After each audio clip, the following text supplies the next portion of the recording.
في البداية خلينا نقول إنه الإنفلونزا هي عدوى فيروسية حادة بتصيب جميع الفئات العمرية.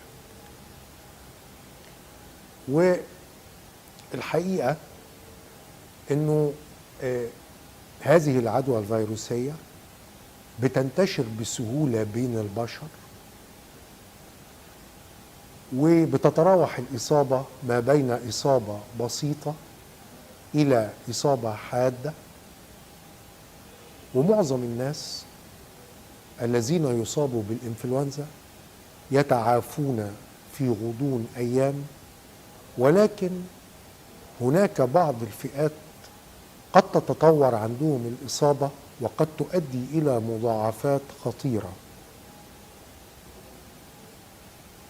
مثل الالتهابات الرئوية أو الالتهابات الشعبية أو التهابات الأذن والجيوب الأنفية.